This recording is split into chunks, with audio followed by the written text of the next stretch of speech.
Hello friends, welcome back to Alia Port. Today we will be discussing solubility, specifically एक solid की liquid में. So solubility सबसे पहले क्या होती है?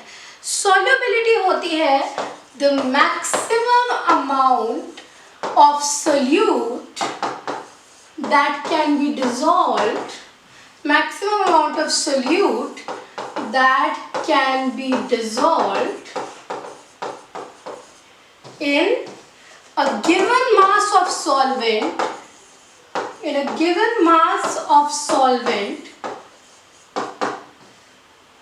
at a given temperature.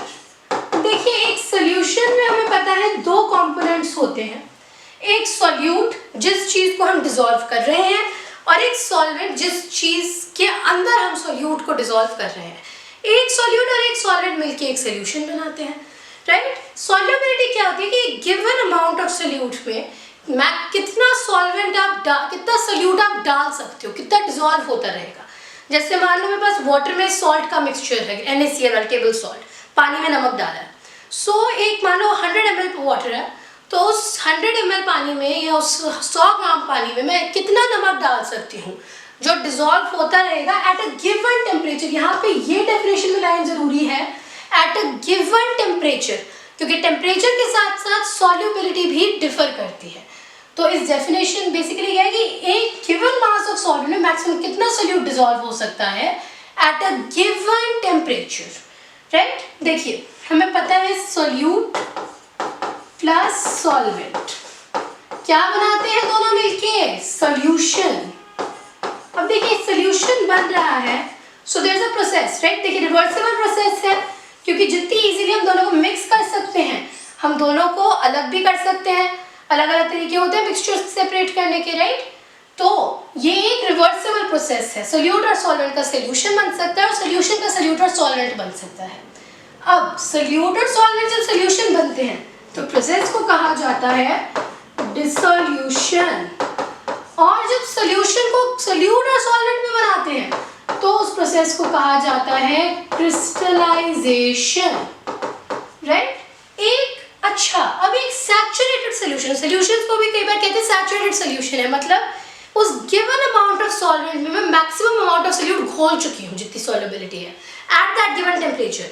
इससे ज्यादा सॉल्यूट में डालूंगी तो वो डिसॉल्व नहीं होगा, राइट. तो एक सैचुरेटेड सॉल्यूशन क्या होता है, saturated solution is a solution in which no more solute can be dissolved at a given temperature. देखिए solubility से रिलेटेड जितनी भी definitions हैं इसमें सबसे ज़रूरी चीज़ है at a given temperature, क्योंकि solubility temperature के साथ वेरी करती है, ठीक है.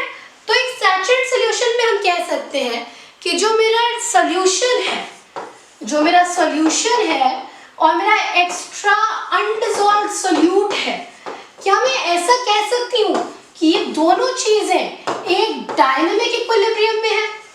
कैसे कह सकती हूँ, क्योंकि जैसे जैसे और सॉल्यूट डिसॉल्व हो रहा है वैसे ही देखिए सैचुरेटेड सॉल्यूशन है, मतलब और सॉल्यूट डिसॉल्व नहीं हो सकता. तो जैसे ही और अंदर जा रहे हैं हाथ क्या तो और बाहर निकल रहा है, तो नेट अमाउंट्स नहीं हिल रहे दोनों के, लेकिन हमेशा मूवमेंट हो रही है, यहाँ अंदर और जा रहा है यहाँ से निकल रहा है. तो मैं कह सकती हूँ कि in a saturated solution the solution in undissolved solute are in a dynamic equilibrium.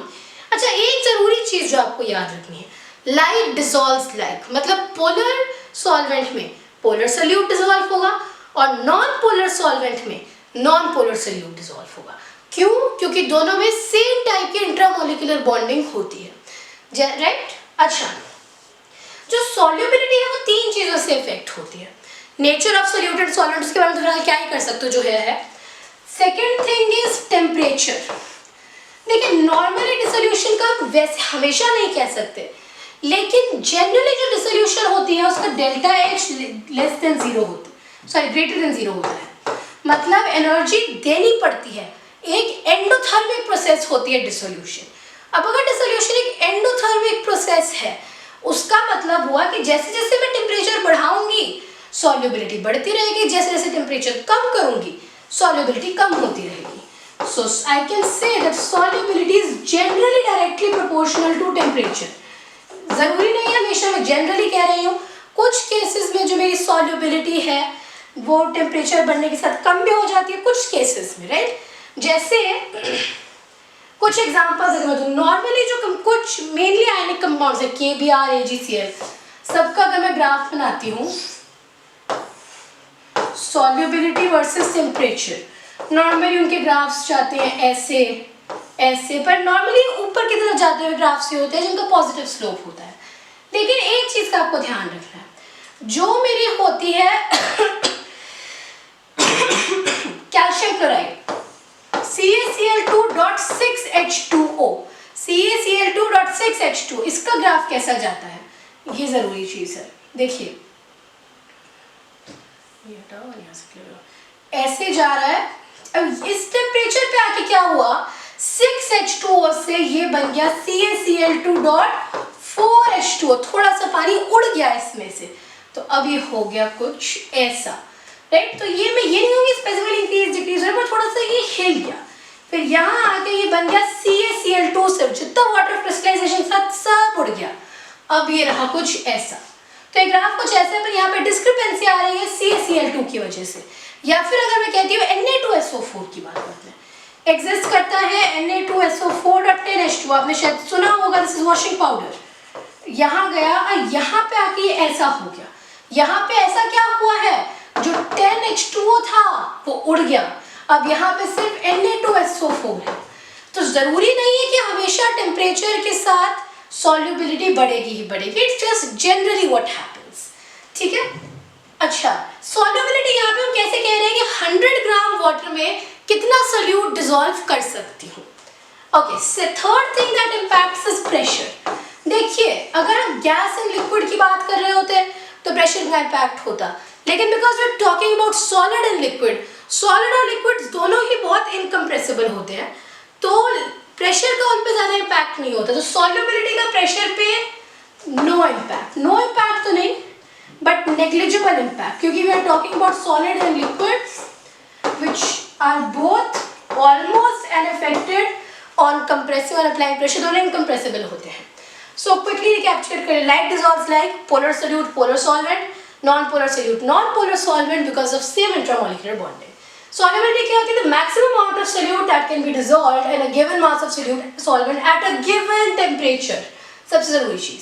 solute और solvent solution बनाते हैं, forward process is dissolution, backward process is crystallization.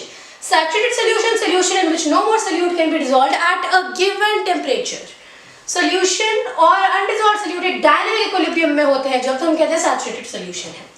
एक सॉल्युबिलिटी तीन चीजों से इफेक्ट होती है, नेचुरल सोल्यूट एंड सॉलिड, उसको तो फिलहाल क्या ही करें जो है भाई, लाइक डिसॉल्व्स लाइक वाली बात। Temperature normally solubility increase with temperature, but cases आते हैं जैसे कैल्शियम क्लोराइड और Na2SO4 वॉशिंग पाउडर। प्रेशर पे नेग्लिजिबल इम्पैक्ट है because solids and liquids are both incompressible states of matter. तो आई होप ये चीज क्लियर थी। That was all for today's video. Good bye, thanks for watching.